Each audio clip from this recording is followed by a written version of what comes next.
The air hums with secrets where crumbling stones meet forgotten altars. Beneath layers of dust and time, ancient rituals whisper their stories, some lost to history, others hidden in plain sight. Across millennia, civilizations have left behind more than just artifacts. They've encoded their beliefs in symbols, ceremonies, and myths that still tug at our curiosity today. What if these echoes aren't just relics of the past, but keys to understanding the unspoken threads connecting humanity? From the haunting caves of prehistoric shamans to the sun-baked temples of vanished empires, every faded inscription and fractured artifact holds a puzzle waiting to be solved. This isn't just a glimpse into history, it's an invitation to unravel the mysteries that time forgot, and to discover how these ancient echoes still resonate in our lives now. Long before history was written in textbooks, it was woven into myth stories so powerful they shaped entire civilizations. Take the epic of Gilgamesh, humanity's oldest surviving tale. More than just an adventure, it grapples with friendship, mortality, and the search for meaning, themes still relevant today. Myths weren't mere entertainment, they were survival tools. When early societies faced the unknown storms, disease, death, they crafted stories to make sense of chaos. Thunder wasn't just noise, it was Thor's hammer. The changing seasons, a battle between life and death, like Persephone's annual return from the underworld. These narratives held communities together, passing down warnings and wisdom through generations. The Greek myth of Icarus, who flew too close to the sun, wasn't just about wax and wings, it was a cautionary tale about human ambition. Meanwhile, the Navajo Coyote stories used humor and mischief to teach balance in nature. Every culture's myths reflect its deepest fears and highest ideals, like a mirror held up to the collective soul. But here's what's fascinating: these ancient symbols still speak to us. The hero's journey, seen in everything from Gilgamesh to modern films, taps into our shared longing for growth and transformation.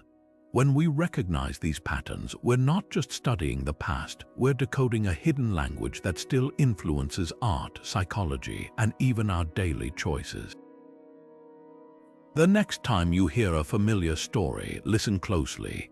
It might carry echoes of a lesson thousands of years in the making.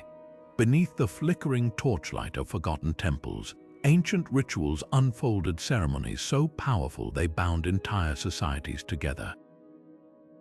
Imagine standing in the heart of a crowd during the Eleusinian Mysteries, Greece's most sacred initiation rites. For over 1,000 years, participants swore never to reveal what transpired, only that it promised rebirth and divine knowledge. Or picture the Aztec new fire ceremony, where priests lit flames in a pitch-black world, believing the sun itself might not rise unless they fed it with human devotion. These weren't empty traditions, they were lifelines connecting people to forces beyond their control. Rituals anchored communities to the rhythms of existence. The Egyptian opening of the mouth ceremony ensured the dead could breathe, eat, and speak in the afterlife because a forgotten soul posed a threat to the living. In the Andes, Inca priests meticulously tied knots in quippers, turning string into sacred records of time and offerings. Even seemingly simple acts like Celtic farmers dancing for fertile soil were survival strategies wrapped in reverence. When crops failed or plagues struck, rituals restored order, not just symbolically but psychologically. Yet many of these practices vanished, leaving whispers in artifacts and ruins. The Maya's sacred ball game, once a cosmic battle between life and death, faded with colonialism. Norse seers who chanted prophecies in trances were silenced as new religions spread. But traces linger. Archaeologists analyzing residue on altar stones can now identify hallucinogenic brews used in Siberian shamanic rites. Anthropologists compare fragmented texts to modern indigenous customs, bridging gaps in understanding. What's striking is how these rituals echo today, not in blood sacrifices, but in our own need for meaning. Modern graduation caps descend from scholars' ceremonial hoods. Birthdays mirror Roman lunar celebrations. Even the tension before a job interview isn't so different from a warrior's pre-battle purification. By studying these lost practices, we don't just uncover history, we see how humans across time have sought to touch the sacred in an uncertain world. Long before ink touched parchment, myths lived in the breath and memory of storytellers, human vessels carrying entire worlds across generations. Picture a firelit circle where elders spun tales not from books, but from the rhythms of their voices. In societies from West Africa to the Arctic, specialized keepers of tradition, griots, bards, and shamans held the colossal responsibility of preserving history without a single written word. A single storyteller might memorize epics as vast as the Mahabharata, its 100,000 verses passed down with near-surgical precision through rigorous mental training. Yet this was never mere repetition. Like rivers reshaping stones, each retelling subtly adapted to its audience, blending old wisdom with new context. Consider the Norse skalds who composed poetry so intricate that reversing a single syllable could unravel its meaning, or the West African griots who still today recite genealogies stretching back centuries, their words accompanied by the pulse of the Kora. These weren't just entertainers, they were historians, spiritual guides, and social glue. A single griot song could settle land disputes by recounting ancestral agreements lost to written records. Meanwhile, indigenous Australian songlines mapped entire landscapes through melody, turning geography into living memory. Yet the fragility of oral tradition raises profound questions. When the Brothers Grimm collected German folktales in the 19th century, they found wildly different versions of the same story, some darkened by Christian influences, others preserving pagan roots. The Celtic legend of King Arthur morphed from a war chief in early Welsh poetry to a chivalric icon in French romances. Each shift reflects the anxieties and values of its time, like layers of paint on an ancient mural. Modern technology offers unexpected insights into this evolution. Linguists analyzing Homer's Odyssey have detected phrases that likely originated as memory aids for recitation, proof of its oral origins. Similarly, the recurring structures in Slavic fairy tales suggest they were designed like mental filing cabinets, making them easier to recall. What might seem like distortions are actually clues to how human memory works and how cultures reinvent themselves while clinging to core truths. Perhaps the most haunting lesson lies in what didn't survive. The Gaulish Druids left no written records, their knowledge died with them. But in places like Mali, where griots still chant epics of the 13th century Emperor Sundiata Keita, we witness an unbroken thread stretching back 800 years. These living traditions remind us that myths aren't frozen in time. They're conversations between generations, whispering that even the oldest stories are never truly finished. Scratched into temple walls and woven into sacred textiles, ancient symbols were far more than decorative marks. They were a silent language bridging the human and divine. Consider the Egyptian ankh, that elegant looped cross often clutched by gods in hieroglyphs. More than a mere emblem of life, it symbolized the Nile's union of earth and sky, the breath of existence itself. Meanwhile, the Celtic triskelion, with its 3 spirals, echoed the rhythm of the cosmos: sunrise, zenith, sunset, birth, life, death. These designs weren't arbitrary. They were meticulously crafted keys to understanding how our ancestors perceived reality. Archaeologists have uncovered symbols functioning as both practical tools and spiritual conduits. The Mesopotamian dingir, a star-shaped cuneiform sign, denoted divinity in administrative tablets, yet the same symbol adorned amulets to invoke protection. In the Andes, Inca builders encoded astronomical knowledge into the zigzag patterns of their textiles, aligning rituals with celestial events. Even mundane objects held hidden meanings. Roman oil lamps bore Medusa's face not for decoration but to ward off evil with her petrifying gaze. What's striking is how context could transform a symbol's message. The Viking Valknut, 3 interlocking triangles, appears on runestones honoring the dead but also near depictions of Odin, suggesting a link between sacrifice and wisdom. Similarly, the labyrinth found from Crete to medieval cathedrals shifted from a tribute to the Minotaur's legend to a Christian metaphor for spiritual pilgrimage. This fluidity reveals a profound truth. Ancient symbols were living concepts, adapting to new eras while retaining echoes of their origins. Modern technology is cracking codes once thought indecipherable. Spectral imaging has revealed faded tattoos on Siberian mummies, showing how animal motifs mapped the wearer's spiritual journey. AI now compares symbol patterns across cultures, uncovering unexpected connections, like how the spiral from Newgrange to Navajo sand paintings universally represented cycles of renewal. Yet gaps remain. The Indus Valley script etched onto 4,000-year-old seals still defies translation, a reminder that some ancient voices resist being fully heard. Perhaps the most humbling realization is how these symbols persist in our collective memory. The Ouroboros, the serpent eating its tail, still symbolizes eternity in alchemy and pop culture alike.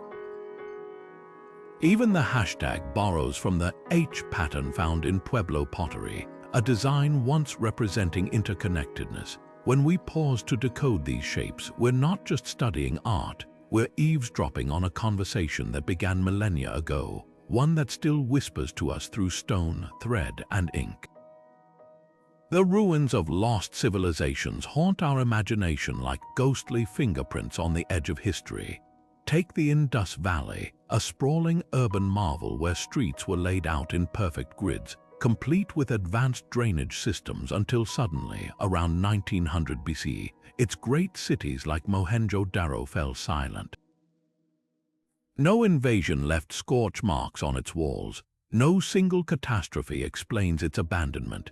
Instead, archaeologists find layers of sediment suggesting a slow unraveling, monsoon patterns shifting, rivers drying, and a society that thrived for centuries quietly dispersing. Then there's the Minoans of Crete, their vibrant frescoes blooming with dolphins and saffron gatherers. Their palaces stood unfortified, a testament to centuries of peace, until the volcanic explosion of Thera around 1600 BC sent tsunamis crashing across the Aegean. Yet even here, the story isn't simple. Clay tablets reveal they were built, only to vanish under the weight of Mycenaean conquest and possibly internal strife.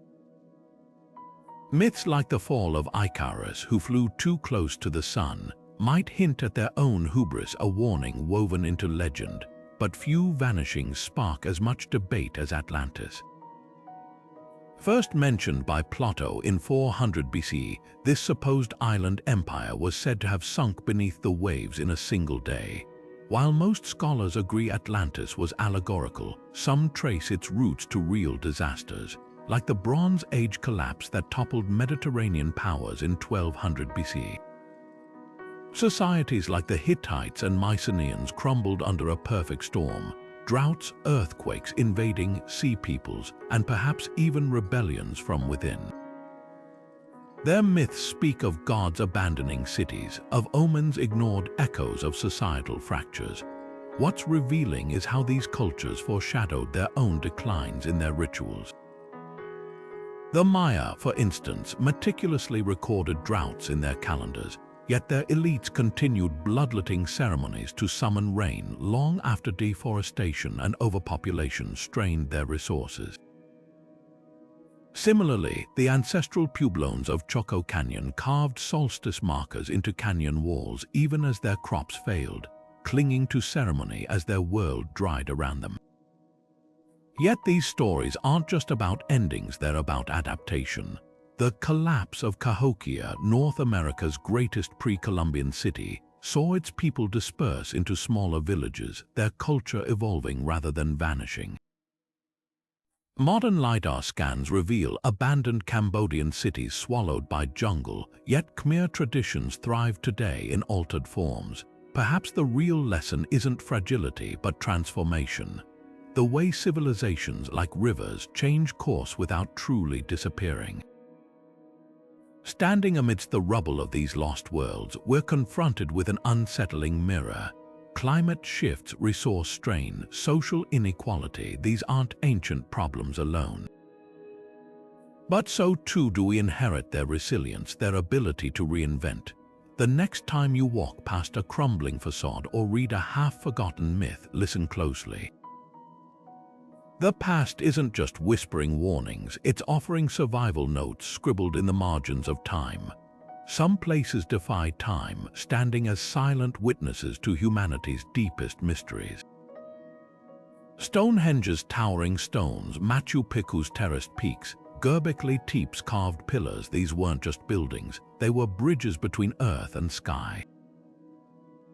Every curve and angle whispers of purpose. The way dawn light slices between Stonehenge's megaliths on the summer solstice isn't accidental.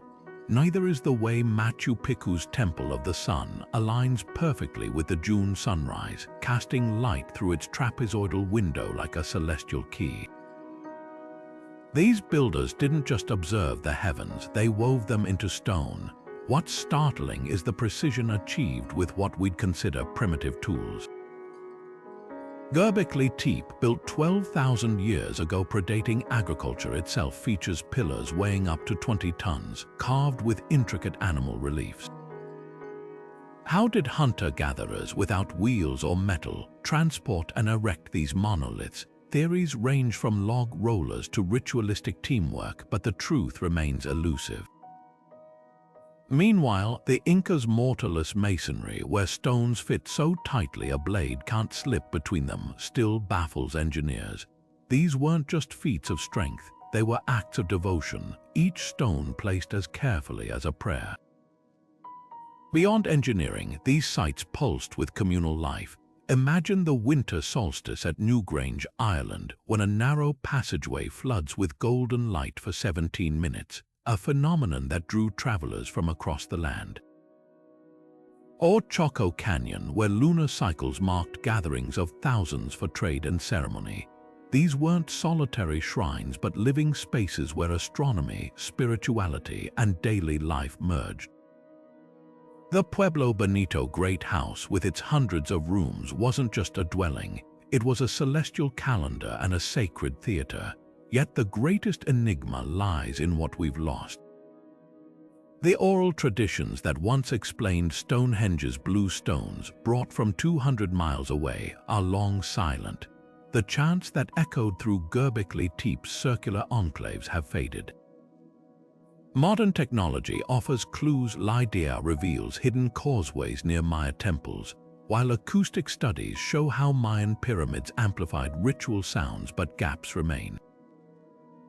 Sacred sites challenge our assumptions about ancient people. They weren't primitive, they were pioneers of astronomy, engineering, and communal harmony. When you walk these grounds today, you're not just seeing ruins, you're stepping into a blueprint of human ingenuity, one that still whispers its secrets to those who listen. Look closely at any blockbuster film, best-selling novel, or even a trending advertisement, and you'll catch glimpses of gods and monsters from millennia ago. The bones of ancient myths still shape the stories we tell today, not as dusty relics but as living frameworks for understanding heroism, struggle, and identity. Take the modern superhero, a near-perfect echo of the demigods and tricksters who once populated campfire tales. Superman's origin mirrors Moses floating down the Nile in a basket, while Wonder Woman embodies the same warrior spirit as the Greek Athena. Even flawed heroes like Tony Stark carry the torch of Hephaestus, the genius craftsman whose inventions came at a personal cost. But this isn't just about recycling old plots. Mythic patterns resonate because they're wired into how we process the world. Joseph Campbell's hero's journey, a template found everywhere from Star Wars to The Lion King, isn't a Hollywood invention. It's rooted in the Mesopotamian epic of Gilgamesh and Homer's Odyssey. The trials of Harry Potter or Katniss Everdeen mirror Theseus navigating the labyrinth or Inanna descending into the underworld. Audiences don't just enjoy these stories, they recognize them on a primal level, as if the narrative pathways were etched into human consciousness long ago. Beyond entertainment, mythic symbolism pulses through politics and branding. Leaders still invoke the founding father archetype, a secularized version of divine patriarchs like Zeus or Jupiter. Nike, named after the Greek goddess of victory, doesn't just sell shoes, it sells the idea of triumph, tapping into the same energy that once inspired Olympians. Even disaster films, with their apocalyptic floods and last-minute rescues, replay the ancient battle between chaos and order found in Babylonian creation myths. What's revelatory is how these themes adapt to modern anxieties. The vampire, once a folkloric representation of disease and sexual taboo, now explores corporate greed in dystopian sagas. Dystopian fiction reframes the labyrinth myth as a fight against oppressive systems. The chosen one trope, so prevalent in fantasy, speaks to our longing for purpose in an increasingly fragmented world. Yet the most profound connection lies in the shadows. Villains like Thanos or Voldemort embody the same destructive pride as Lucifer or Loki, while anti-heroes Walter White, anyone, mirror tragic figures like Oedipus whose fatal flaws unravel them. These aren't lazy tropes, they're proof that the human psyche still wrestles with the same demons, just dressed in modern garb. The next time you lose yourself in a game, film, or even a political speech, ask what ancient chord is being struck. Myths never died, they simply learned new languages, and in understanding their roots we gain something rare, a map to the collective subconscious, one that reveals how little the human heart has changed beneath its digital veneer. Few names echo through history as powerfully as Zeus or Thor, yet entire pantheons have faded into obscurity, their once mighty gods now mere footnotes in dusty texts. Take Teshub, the Hittite storm god who once commanded thunderbolts across Anatolia. His cult rivaled even Zeus at its peak, with rituals so potent they were adopted by conquering empires. Yet today, outside scholarly circles, his name draws blank stares. Or consider Ereshkigal, the Mesopotamian queen of the underworld, feared, worshipped, and petitioned in ancient prayers, now overshadowed by later deities like Hades or Hel. These forgotten gods didn't vanish by accident. History favors the stories of victors literally. When empires clashed, so did their divine patrons. The Canaanite Baal, worshipped from Syria to Egypt, was systematically demonized by Hebrew scriptures, recast as a false idol. The Norse Vanir gods, once equal to the Aesir, faded after Christianization turned Odin's pantheon into folklore. Even in India, where Hinduism absorbed countless local deities, some like the Vedic Pushan guardian of travelers and cattle, withered into minor figures, their roles redistributed among newer gods. Yet traces of these lost deities linger in surprising ways. The Celtic Lugus, once revered from Ireland to Gaul, survives in place names like Lion and Leyden. The Phoenician Tanit's crescent and disk symbol, you've seen it echoed in Islamic iconography, and every time someone calls Friday Freyja's Day, they unknowingly invoke the Norse goddess of love, her worship long extinct but her name fossilized in language. What's haunting is how these gods reflect the societies that birthed them. The Mesopotamian Nergal, god of plagues and war, rose to prominence during periods of upheaval only to fade when stability returned. The Egyptian Aten, championed by the heretic pharaoh Akhenaten, was erased from monuments after his death, a cautionary tale of religious revolution.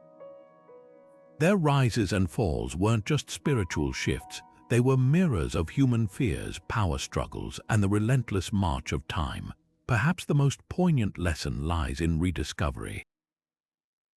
Modern archaeologists piecing together hymns to the Hurrian goddess Shorshka, or linguists reconstructing the lost tongue of the Etruscan gods, aren't just resurrecting names, they're reclaiming entire worldviews. In a 21st century Tokyo anime, a character might casually reference the Zoroastrian Yazotas. A heavy metal band channels the rage of the Slavic Peran. These fragments remind us that no god truly dies, they merely wait, silent but stirring, for someone to listen. The flicker of torchlight casts long shadows across history, revealing rituals far removed from the peaceful ceremonies we often imagine.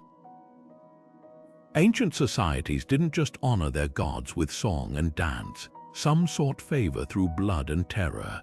The Maya pierced their tongues with stingray spines, letting their blood soak sacred bark paper as an offering to the gods. In Carthage, the charred remains of infants, often the children of nobles, were found in ritual urns, sacrifices made during times of crisis. These weren't acts of mere superstition. They were desperate contracts with the divine, forged in the belief that survival demanded extreme payment. What's chilling is how calculated these practices could be. The Aztecs didn't sacrifice randomly. Their rituals followed precise celestial cycles. When the sun god Huitzilopochtli needed nourishment to keep the cosmos from collapsing, captives from the flower wars, staged battles just for prisoners, were led up temple steps to meet the obsidian blade. Meanwhile, in ancient China, Shang dynasty oracle bones reveal that kings consulted spirits before ordering human sacrifices, treating lives like currency. These weren't anomalies, they were systemic, interwoven with politics, agriculture, and warfare. Yet the darkest rituals often thrived in secrecy. Necromancy, the summoning of the dead, was both feared and sought after. Greek necromantean shrines, like the one at Ephyra, lured those desperate to speak with lost loved ones, feeding them hallucinogenic beans to induce visions of the underworld. Roman curse tablets, small lead sheets etched with vengeful spells, were stabbed with nails and buried near graves, meant to manipulate the dead into harming the living. These weren't fringe acts. Even emperors like Nero allegedly dabbled in them, blurring the line between religion and the occult. Psychological desperation explains much of this darkness. During the Black Death, European flagellants marched through towns whipping themselves bloody, believing pain could atone for sin and halt the plague. The Norse Seidr magic, often associated with Odin, involved trance states to curse enemies, but practitioners risked being labeled taboo for crossing gender norms. Fear of famine, war, or societal collapse twisted rituals into survival mechanisms, revealing how easily morality bends under existential pressure. Modern archaeology shatters romantic myths about the past. Mass graves in Teotihuacan show sacrificial victims with their hands bound for decades before death, hinting at long-term captivity. Chemical analysis of Peruvian mummies reveals that some voluntary sacrifices were drugged before being left on mountaintops. These findings force us to confront uncomfortable truths that cultural brilliance often coexisted with brutality, and that the line between sacred and unthinkable shifts with time and circumstance. Yet even here, nuance matters. Not all societies embraced such extremes. The Minoans left little evidence of human sacrifice, focusing instead on bull leaping and nature worship. Many indigenous cultures, like the Haudenosaunee, practiced restorative justice rather than punitive rituals. The past refuses simplistic judgment. It was as diverse in its ethics as we are today. These dark echoes don't just teach us about ancient minds, they hold up a mirror. When we recoil at ritual violence, we're confronting the timeless question of what humans will justify under pressure. The next pandemic, war, or climate crisis could test our own moral limits in ways we can't yet predict. History's forbidden rites are more than morbid curiosities. They're cautionary tales reminding us that the sacred and the terrible often share the same altar. Whispers of prophecy once filled the sacred halls of Delphi, where a woman not a king or warrior held the most powerful voice in ancient Greece. The Pythia, seated atop her tripod, channeled Apollo's cryptic wisdom to shape wars, laws, and empires. Yet her story, like so many others, has often been reduced to a footnote in history's grand narrative. From the Sumerian love and war goddess Inanna to the shamanic vulvas of the Norse world, women weren't just participants in ancient spirituality. They were its architects, its revolutionaries, and sometimes its silent casualties. Consider Inanna's descent into the underworld, a myth carved into clay tablets 4,000 years ago. More than just a tale of resurrection, it's a radical assertion of female agency. Inanna doesn't wait for rescue. She strips herself of power at each gate, dies on her own terms, and returns transformed. Her priesthood mirrored this boldness. Sumerian records reveal high priestesses like Enheduanna, history's first named author, who composed hymns merging politics with sacred ritual, proving that temple and state were never truly separate spheres. But the erasure of these roles is as revealing as their existence. Take the fate of the Vestal Virgins, Rome's most influential priestesses. Though entrusted with the sacred flame that symbolized Rome's survival, their histories were rewritten by later chroniclers to emphasize chastity over their political clout. Similarly, the Celtic warrior Queen Boudica, who invoked the goddess Andraste in her revolt against Rome, was painted as a barbarian rather than a spiritual leader. Even in Egypt, where goddesses like Isis were worshipped universally, female pharaohs like Hatshepsut had their statues defaced and titles scrubbed from monuments by successors threatened by their legacy. Modern archaeology is peeling back these layers of omission. In Crete, frescoes show women presiding over bull-leaping ceremonies, a far cry from the passive goddesses of later myths. Excavations in Çatalhöyük reveal shrines where female figurines outnumber male ones 10 to 1, hinting at a spiritual landscape where creation, not conquest, was central. Linguists decoding Etruscan tombs note how women's names appear alongside high-status religious titles, challenging the assumption that ancient priesthoods were male-dominated. The resonance with today's struggles is unmistakable. When contemporary movements reclaim figures like Lilith, Adam's defiant first wife in Hebrew lore, or revive the cult of the Mexican goddess Coyolxauhqui, they're not just reviving myths. They're restoring a lineage of female authority that colonialism and patriarchal revision sought to bury. The Oracle of Delphi didn't just predict the future, she embodied the truth that power has always flowed through many hands, and those hands, often overlooked, are finally stepping back into the light. For thousands of years, the stars weren't just distant lights, they were gods, ancestors, and omens painted across the night sky.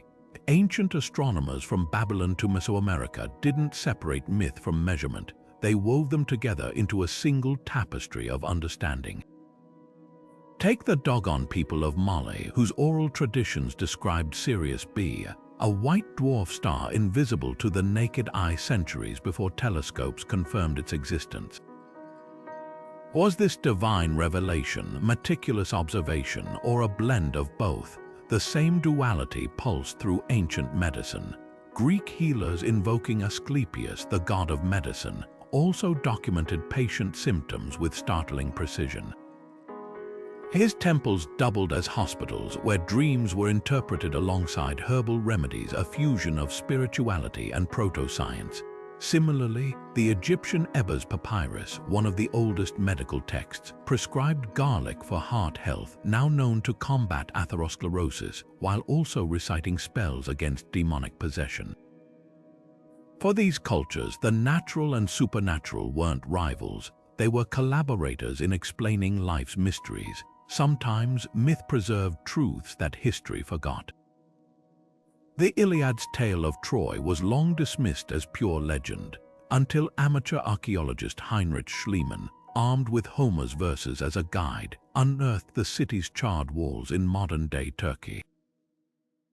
Beneath the layers of poetic embellishment lay geological clues, descriptions of seismic activity matching Troy's location on a fault line, or the rivers of fire that may have mirrored ancient volcanic eruptions. These stories weren't mere fiction, they were oral archives encoding real events in symbolic language. What's revelatory is how these ancient minds navigated uncertainty. The Norse myth of the wolf's girl chasing the sun wasn't just a fanciful explanation for solar eclipses, it reflected a genuine effort to predict them. Viking navigators used sunstones, possibly calcite crystals, to locate the sun through clouds, blending practical toolmaking with mythology's guiding hand. Even the Aboriginal Dreamtime stories, once labeled as mere folklore, are now recognized as sophisticated maps of landforms and seasonal cycles passed down for generations. This interplay between pattern-seeking and evidence-gathering reveals something fundamental about humanity. We've always been storytellers and scientists, using whatever tools, divine or empirical, were at our disposal to make sense of a chaotic world. When a Polynesian navigator recited chants to guide his canoe across the Pacific, he wasn't rejecting science, he was relying on celestial knowledge preserved in rhythm and rhyme. Today, as we peer into black holes or decode DNA, we're still chasing the same essential questions, just with different tools. The boundary between myth and science was never a wall but a bridge. And crossing it doesn't diminish either side, it enriches our understanding of how deeply curiosity is etched into the human spirit. Few moments in life carry as much weight as the final passage, and no culture has faced death without seeking meaning in its shadow.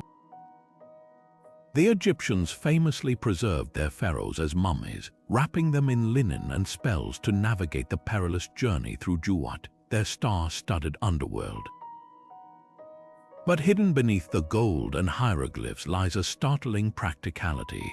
Organs stored in canopic jars weren't just symbolic, they were backups in case the body failed to rejuvenate.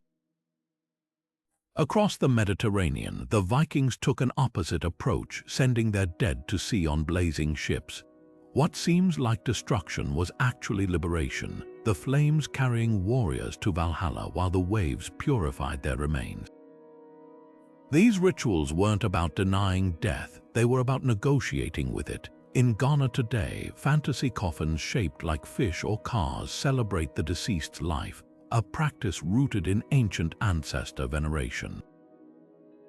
Meanwhile, Mexico's Dia de los Muertos merges Catholic and Aztec traditions, where marigold petals guide spirits home for a joyful reunion.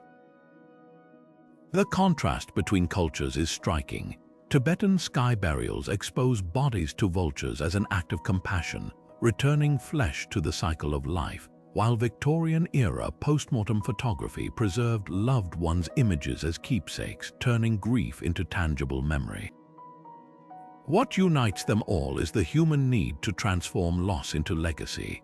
The Roman columbaria, lined with niches for urns, echoed their belief that the dead remained part of the community, a concept mirrored in modern cemeteries with memorial benches. Even the haunting death masks of Europe, cast from wax or plaster, served a purpose beyond art. They let the living confront mortality while preserving individuality beyond the grave. Today's funeral customs carry traces of these ancient dialogues. Green burials echo Neolithic earth graves, returning bodies to the soil without embalming. The Japanese Obon festival, like the Roman Lemuria, honors ancestors with lanterns and offerings. And when mourners toss flowers onto a casket, they're reenacting a gesture found in everything from Athenian tombs to Mississippi blues songs, a universal language of love transcending time. These rituals remind us that death is never just an end, it's a mirror. In how we bury, burn, or celebrate our dead, we reveal what we value most: continuity, honor, or perhaps the defiant belief that memory can outlast even the stars.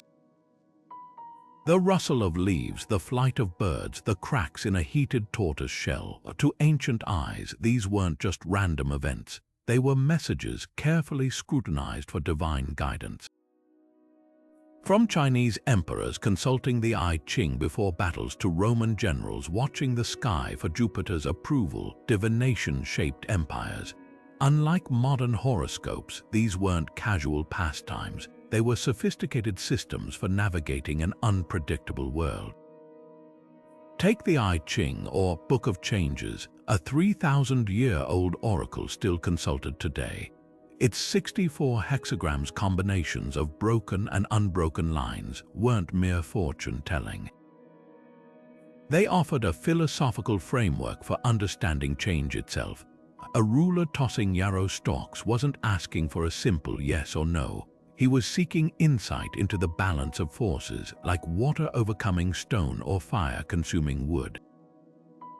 Similarly, Mesopotamian liver diviners mapped the cosmos onto sheep organs, believing a discolored lobe could reveal an approaching war or drought.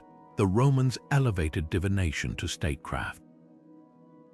Augurs draped in purple-striped robes studied bird flights with military precision.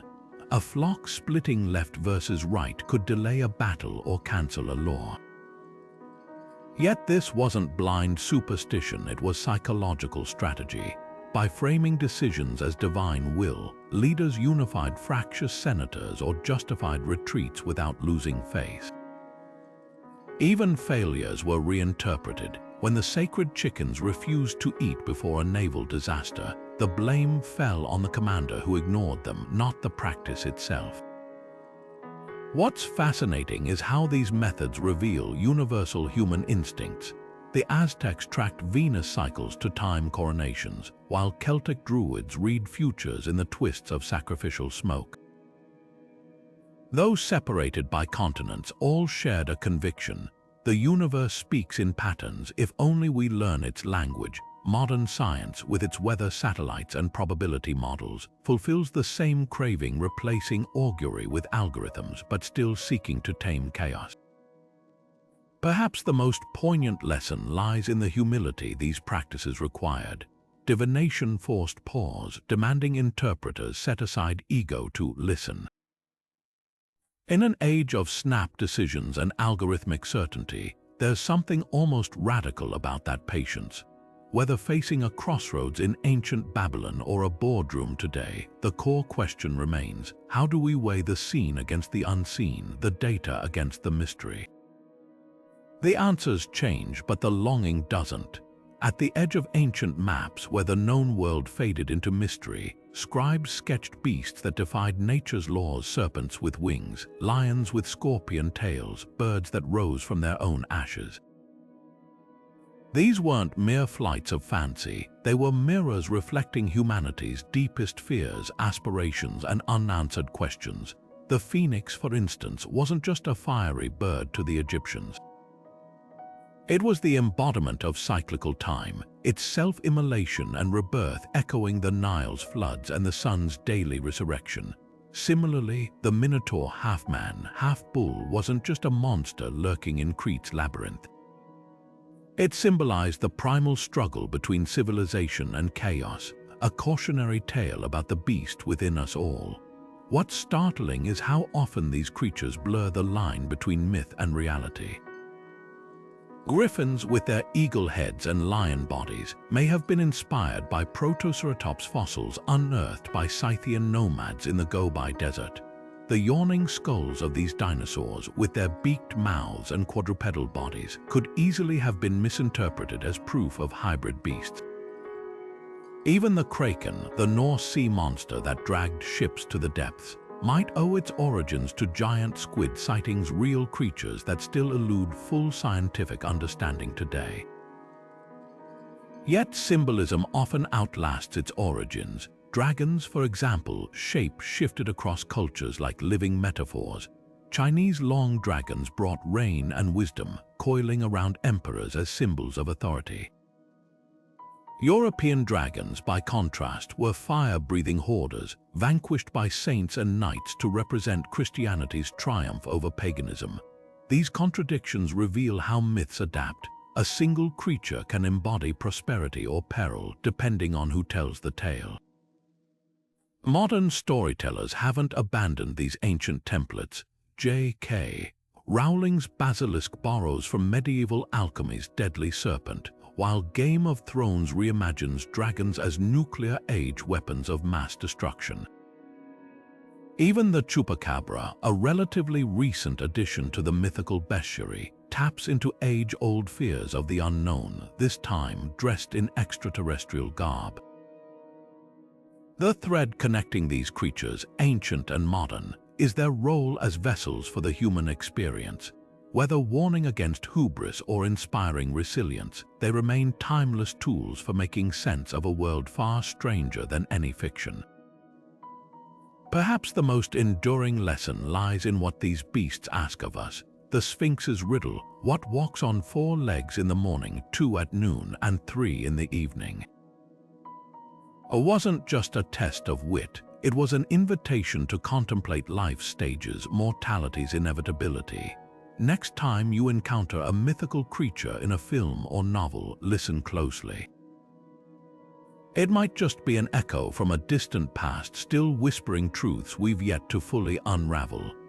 History isn't always erased by catastrophe. Sometimes it fades in silence, one forgotten word at a time. Consider the Taino people of the Caribbean, whose vibrant creation myths were nearly lost when colonialism replaced their language with Spanish. Their story of Yucahu, the spirit of cassava and the sea, survived only in fragments, scribbled reluctantly by European missionaries more interested in conversion than preservation. This wasn't an isolated tragedy. From the Ainu of Japan to the Wampanoag of North America, oral traditions that thrived for centuries dissolved under the weight of forced assimilation, their gods and heroes reduced to footnotes in the conqueror's chronicles. Language isn't just a tool for communication, it's the skeleton of cultural memory. When Australia's last fluent speaker of the Amadag language passed in 2009, an entire cosmology vanished with him. Songs mapping sacred sites, stories explaining the stars, rituals tied to the land. Linguists estimate a language dies every 2 weeks, and with it, a unique way of seeing the world. The Yuchai people of Oklahoma, for instance, classify time not in days or hours, but through the movement of the sun across ceremonial grounds. Lose their tongue, and you lose not just words, but a philosophy. Yet, even stripped of their original tongues, some myths refuse to die. The Welsh Mabinogion, a collection of Celtic tales, survived the Roman conquest through medieval scribes who transcribed them badly into Latin. Later translators misinterpreted the goddess Rhiannon's magical birds as singing above the sea, when the original Welsh implied they bridged the underworld. Distorted as they were, these fragments became seeds for revival.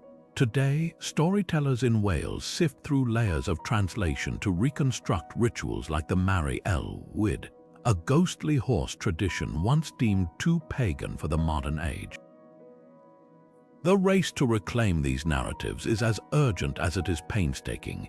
In Hawaii, elders collaborate with linguists to piece together chants from 19th century wax cylinder recordings, their meanings obscured by static and time. Meanwhile, the Sami people of Scandinavia use old court records where their ancestors were prosecuted for heathen drum symbol divination to reverse engineer sacred practices. These efforts aren't about nostalgia, they're acts of resilience. When the Maori revived the Haka War dance from colonial censure, they didn't just reclaim a performance, they reignited a living protest, a bridge between past and present. What's at stake isn't merely the past, but the future. Indigenous myths often encode ecological wisdom, like the Hopi prophecy of drought cycles or the Andean legend of Pariakaka, a glacier god whose retreat warned of climate shifts centuries before scientists confirmed them. To lose these stories is to burn a library of survival notes. Yet every time a child learns a nearly forgotten creation story, or a linguist deciphers a faded birch bark scroll, the embers of cultural memory glow a little brighter. The question isn't just how myths disappear, it's how many we can still save. The stories that captivate us today, sagas of interstellar wars, chosen ones wielding magic rings, and dystopian rebellions, might flash across screens instead of flickering by firelight, but they pulse with the same mythic heartbeat as the tales told millennia ago. George Lucas didn't just invent Star Wars, he consciously wove it from the threads of Joseph Campbell's hero's journey, stitching together elements as old as Gilgamesh's quest.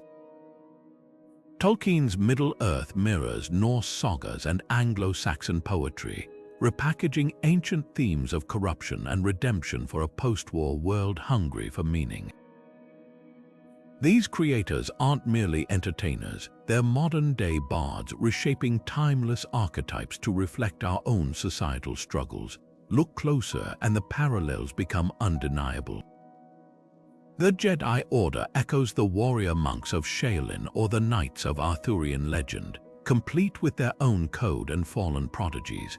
The Lord of the Rings' One Ring isn't just a plot device, it's a metaphor for industrialization's seductive peril, much like how Norse myths warned of greed through cursed gold.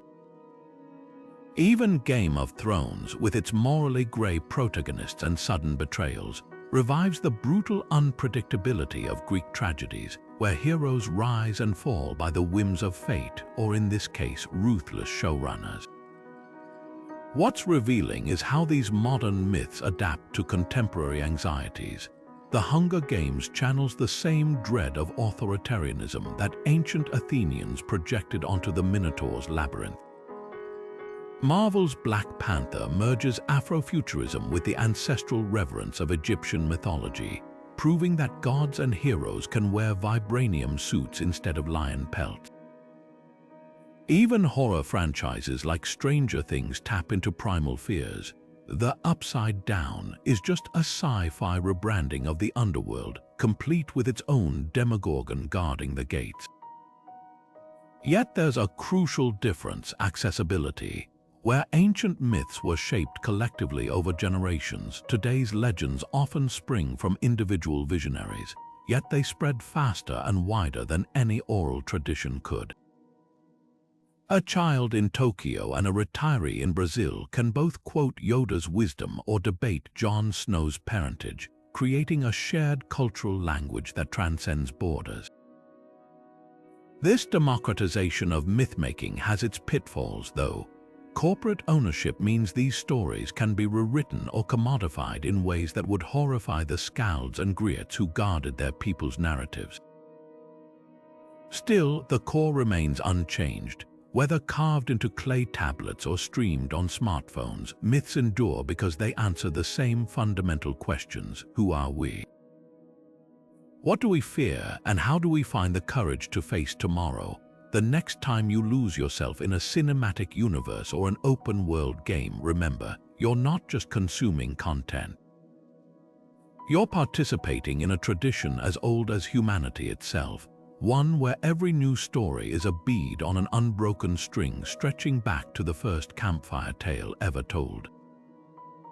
From TikTok dance trends that sweep the globe to silent vigils held in Minecraft servers, the digital age has birthed rituals that would baffle our ancestors yet fulfill the same ancient human cravings.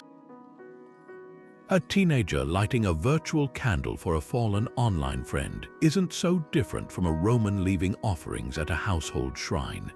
We still seek connection, meaning, and ways to mark the milestones of life, only now our tools are hashtags and avatars instead of incense and drums. Take the phenomenon of viral challenges. The Ice Bucket Challenge wasn't just about raising ALS awareness, it was a rite of passage. Participants endured discomfort, that icy shock, to prove solidarity, much like initiates in Eleusinian Mysteries fasted before their sacred revelations.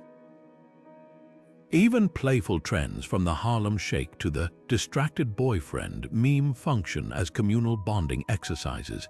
echoing how folk dances or carnival masquerades once strengthened social ties. The medium changed, but the underlying impulse remains to say, "I belong." More poignant are the digital memorials that bloom in unexpected spaces. When a beloved YouTuber passes away, fans flood their last video's comments with farewells, transforming a comment section into a collective wake.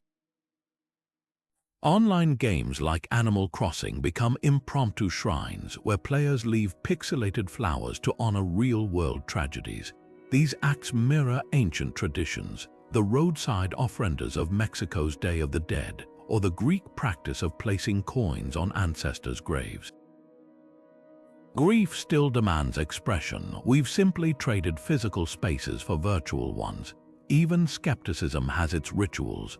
The way conspiracy theories spread through cryptic YouTube videos and Reddit deep dives mimics the structure of mystery cults. Followers decode clues like priests interpreting omens, and initiation comes through mastering elusive jargon. Do your research. It's a reminder that rituals aren't always sacred. They can be frameworks for processing uncertainty, whether in Bronze Age droughts or modern misinformation storms. What's revolutionary is how these digital practices collapse geography and time. A Buddhist monk live-streaming a meditation session reaches thousands across continents, much like Roman cults of Isis once networked across the empire. A Twitch streamer's nightly goodbye routine with fans mirrors the closing rituals of hearth gods in ancient households. The scale is global, yet the intimacy persists, proof that spirituality and connection are evolving, not disappearing. Perhaps the deepest lesson lies in what we choose to ritualize. The act of unplugging for digital detoxes mirrors purification rites of old, a recognition that even our tools need boundaries. When we queue for hours to buy the latest iPhone, we're not so far from pilgrims awaiting a relic's touch. The gods have changed, but the temples are still crowded. And in that paradox, we see humanity's unbroken thread, the need to make the ordinary sacred, one algorithm or altar at a time. Few questions spark more heated debate than who gets to breathe new life into ancient myths and who profits from them. When a fast fashion company prints Navajo patterns on disposable jackets or a blockbuster film twists Maori legends into generic CGI battles, the line between appreciation and appropriation blurs beyond recognition. These aren't just artistic choices, they're power plays where marginalized voices often watch their sacred stories repackaged for mass consumption without context or consent. Indigenous communities have borne the brunt of this exploitation. The Hopi people, for instance, have fought for decades to halt the auction of their ceremonial masks as art objects, while Hawaiian elders condemn Hollywood's dilution of Pele, their volcano goddess, into a fiery villainess. Yet there are glimmers of change. Projects like Mona, developed with Polynesian cultural advisors, or the Never Alone video game, co-created by Alaska Native storytellers, prove collaboration isn't just possible, it enriches narratives with authenticity no outsider could replicate. The heart of the issue lies in ownership. Greek or Norse myths, long divorced from living religious practice, get freely adapted into comics and cartoons.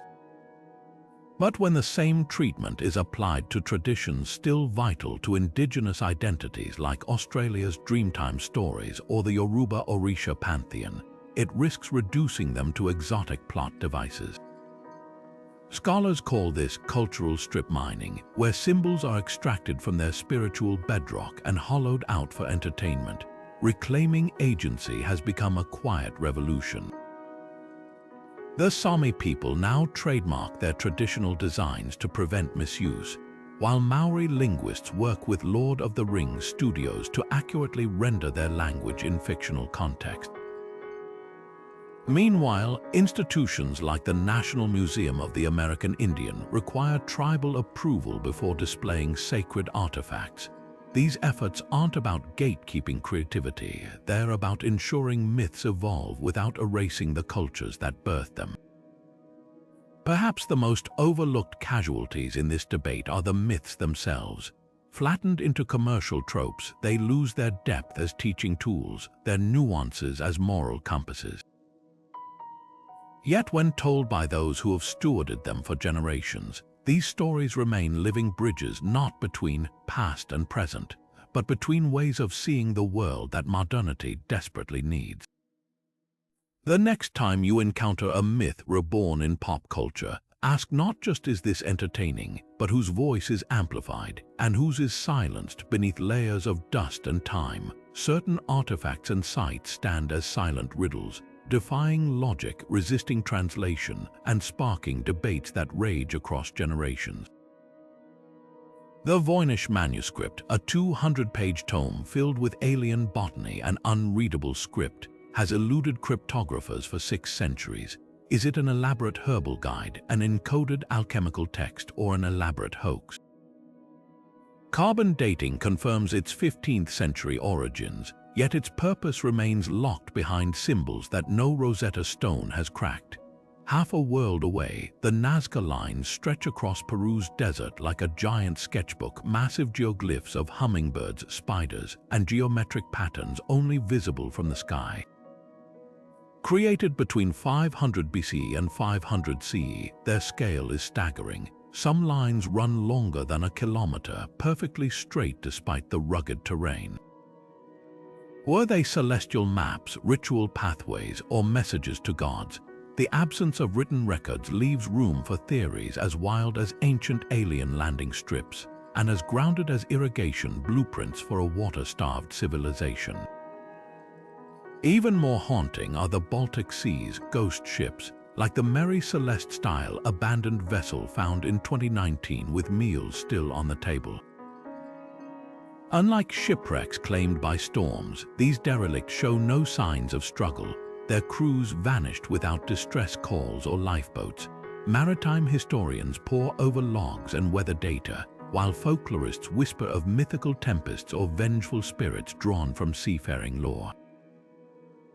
What unites these puzzles is their refusal to fit neatly into historical narratives.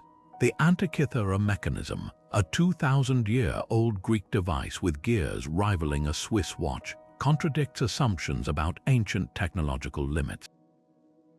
Denderah's lightbulb hieroglyphs in Egypt spark debates about lost electrical knowledge. Each anomaly forces us to reconsider what we think we know, and humbles us with reminders that history's full story may never be fully told. Yet therein lies their magic. These enigmas aren't failures of understanding, they're invitations to keep questioning. When a 13th century lead amulet in Yorkshire bears untranslated runes side by side with Arabic numerals, it whispers of cultural intersections we've yet to trace. When the Rongorongo script of Easter Island decays untranslated, it's a testament to how fragile knowledge can be. The past guards its secrets jealously, but the thrill of the chase keeps the echoes alive. There's a reason athletes wear the same lucky socks before every big game, or students follow exact study routines before exams. Rituals aren't just empty habits. They're psychological lifelines wired into us over millennia. Modern research reveals what ancient cultures understood instinctively. Rituals soothe anxiety by imposing order on chaos. A Harvard study found that people performing structured rituals before high-pressure tasks like singing a specific song or knocking on wood showed significantly lower cortisol levels and performed better than those who didn't. It turns out the magic isn't in the socks or the song, but in the brain's response to predictable patterns. This craving for ritual transcends culture and era. Before a job interview, you might straighten your tie exactly 3 times, a tiny personal ceremony, not so different from a Roman general reading bird flights before battle. Both acts channel uncertainty into control. Psychologists call this the illusion of agency, where symbolic actions trick the mind into feeling influence over uncontrollable outcomes. Even in grief, rituals, whether lighting a candle or scattering ashes, help survivors navigate loss by providing steps to follow when words fail. the act of doing becomes a container for emotions too vast to hold. What's fascinating is how these practices mirror ancient rites. The pre-game huddle echoes warrior circles before battles. Morning coffee routines replace sunrise offerings to household gods. Neuroscientists suggest this isn't coincidence but evolutionary design. MRI scans show that ritualistic behavior activates the brain's basal ganglia, the same region that thrives on routine and reward. Our ancestors' rituals for harvests or solstices weren't just spiritual. They were survival tools, reinforcing community bonds and stabilizing societies through shared repetition. Yet rituals aren't one size fits all. A child's bedtime story ritual creates safety through familiarity, while a surgeon's meticulous pre-operation checklist wards off disaster through disciplined focus.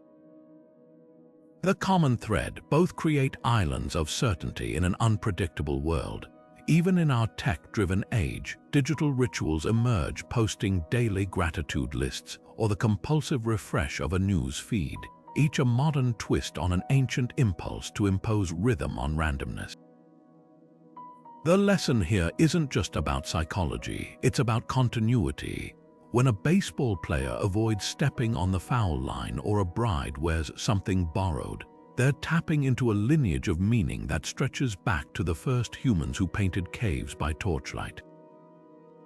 Rituals are the quiet glue holding past and present together, proving that even in our hyper-rational era, we still speak the language of symbolism, not because we must, but because it heals. The charred fragments of an ancient prayer tablet, the faint traces of paint on a temple wall, the cryptic description in a long-forgotten manuscript, these are the puzzle pieces scholars must assemble to reconstruct rituals silenced by time. Take the case of the Bacchic Mysteries, secretive rites honoring Dionysus that once sent Roman authorities into panic. For centuries, all historians were biased accounts from officials who banned them. Then, in the 1960s, archaeologists uncovered a buried villa near Pompeii with frescoes showing initiates handling sacred objects. By comparing these images with scattered Greek texts and later Roman satires, scholars pieced together a ceremony involving wine, dance, and ritual ecstasy, though the precise chants and meanings may be forever lost. This forensic approach isn't without controversy. When researchers attempted to recreate the Norse blot sacrifice using Viking sagas and animal bone deposits, heated debates erupted.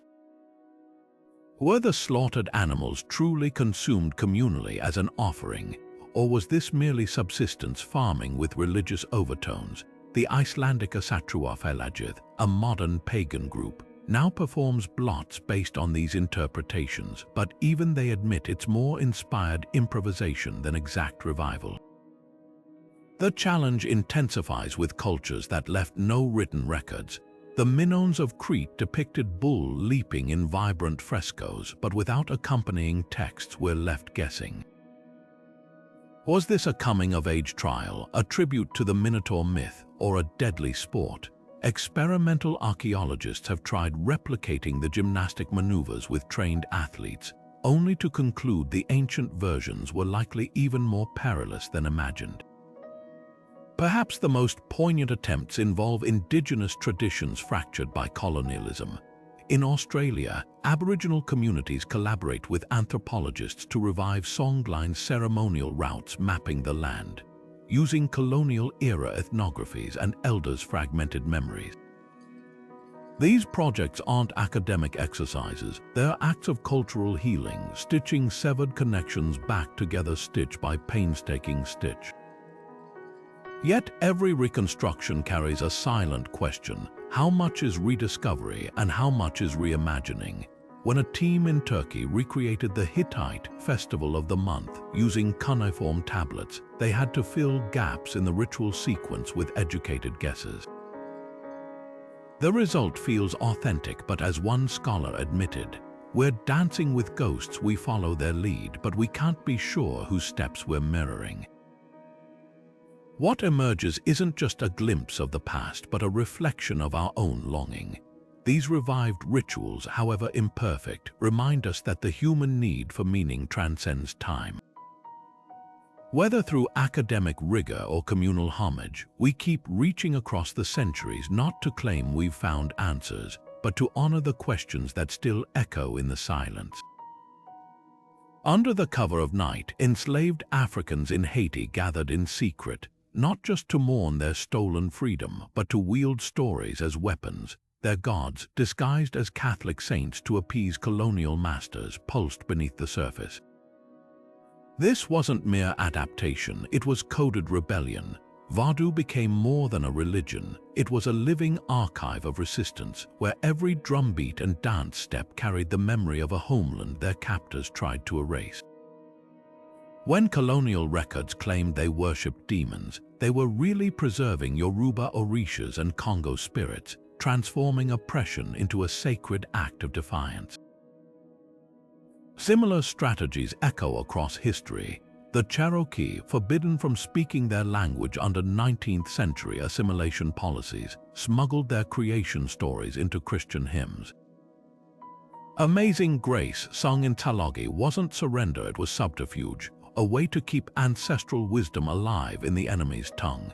In the Andes, indigenous weavers hid Inca cosmology in their textiles, weaving constellations and glyphs into patterns that Spanish overseers dismissed as decorative flourishes. For these communities, myths weren't just tales, they were lifelines threaded through the fabric of daily survival. Even when physical resistance was impossible, storytelling became sabotage. Brazilian capoeira, a martial art disguised as dance, carried the legend of Zumbi dos Palmares, a Quilombo leader who defied slave hunters. His story, passed down in rhythmic kicks and spins, turned training sessions into history lessons. Likewise, Aboriginal Australian message sticks, carved with symbols outsiders couldn't decipher, allowed communication across hundreds of miles under colonial surveillance. The myths embedded in these objects weren't just folklore, they were encrypted networks of solidarity. What makes these acts so remarkable is their duality. The Haitian Lwa Dambala, depicted as St. Patrick for colonial eyes, remained the cosmic serpent of creation for initiates.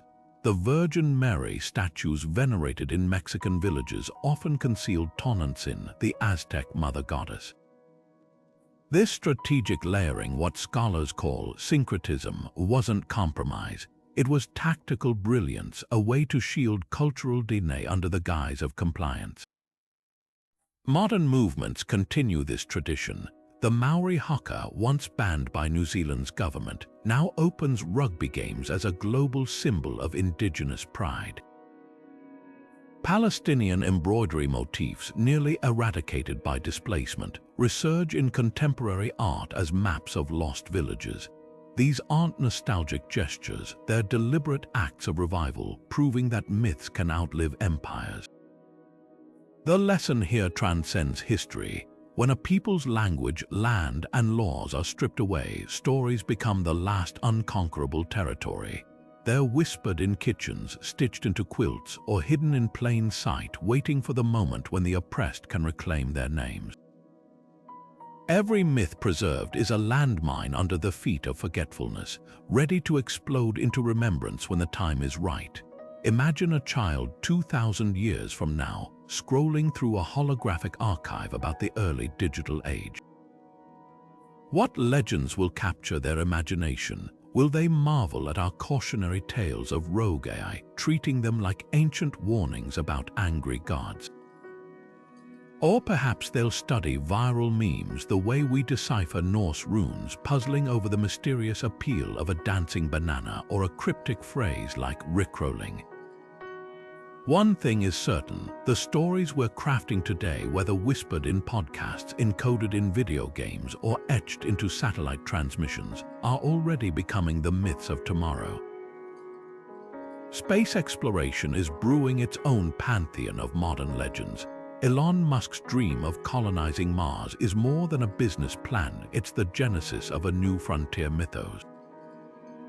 Future generations might recount SpaceX's first crewed mission with the same awe we reserve for the voyage of Odysseus, turning engineers like Musk into larger-than-life figures straddling history and legend. Even mundane objects could transform in the retelling. A discarded spacesuit on the Martian surface might evolve into a relic of Saint Elon, the patron of interstellar pilgrims. Then there's digital folklore, the urban legends born in the shadow of algorithms. Slender Man began as a Photoshop contest entry, only to spawn real-world panic and fan rituals. Cryptid-like entities like the Backrooms thrive in online labyrinths, replacing haunted forests with endless fluorescent hallways. These stories don't just spread, they mutate, adapting to new platforms faster than any oral tradition. A TikTok trend today could be next century's sacred text, dissected by scholars searching for glimpses of our collective psyche. But the most enduring myths might emerge from our struggles. Climate change activism has already birthed its own archetypes, Greta Thunberg as the righteous prophet, billionaires' Mars colonies as the modern Olympus. The pandemic gifted us masked heroes and super-spreader bogeymen, reframing germ theory into folklore. Even cryptocurrency, with its messianic founders and catastrophic downfalls, mirrors the rise and fall of divine kings in Mesopotamian epics. Crises force us to make meaning, and meaning crystallizes into myth. The cycle isn't just continuing, it's accelerating. Where ancient myths took centuries to solidify, ours evolve in real time, fueled by global connectivity. A single tweet can spawn a universe of fan theories. A gameplay glitch might inspire a new religion. The question isn't whether we're still creating myths, but whether we recognize them as they form. After all, no one carving the Epic of Gilgamesh into clay tablets thought they were writing scripture. They were just telling a good story, just like us. So the next time you share a conspiracy theory, cosplay as a video game hero, or even joke about the algorithm's will, listen closely. You're not just posting content. You're weaving the fabric of a mythos that might outlive us all. As our journey through the echoes of the past draws to a close, one truth stands undeniable. These fragments of myth and ritual are far more than ancient curiosities. They are the indelible fingerprints of human resilience, creativity, and the unyielding need to make sense of the world. Every faded inscription, every half-remembered chant, every crumbling altar tells a story. Not just of gods and heroes, but of ordinary people who, like us, sought connection, meaning, and a way to leave their mark. Consider the threads we've followed, from shamans painting visions in torchlit caves to modern storytellers coding legends into virtual worlds. The mediums have changed, but the heartbeat remains the same. When a Bronze Age farmer prayed for rain or a medieval scribe copied a fading epic, they were doing precisely what we do today, wrestling with uncertainty, celebrating triumphs, and stitching their experiences into something larger than themselves. That's the real magic here, not the mysteries we've yet to solve, but the unbroken chain of wonder that binds us across centuries. So what do these echoes ask of us now? Perhaps it's this: to listen closely, not just to the grand narratives of kings and prophets, but to the whispers of everyday lives. The recipe scratched onto a Mesopotamian clay tablet, the worn toys buried in Viking graves, the graffiti on Pompeii's walls. These are the quiet testaments of humanity's enduring spirit. They remind us that history isn't a monologue, it's a conversation, one we're invited to join. As you step away from this exploration, carry a question with you. What echoes will your actions leave behind? Whether it's a family tradition, a shared story, or even a kind word that lingers in someone's memory, you're adding to the tapestry. The past whispers, but the future is yours to shape. If these mysteries have sparked your curiosity, share your thoughts below. What myth or ritual resonated with you most? And for more journeys into the shadows of history, don't forget to subscribe. The next chapter is waiting, and who knows what forgotten whispers we'll uncover together. Until then, keep listening. The echoes are everywhere if you know how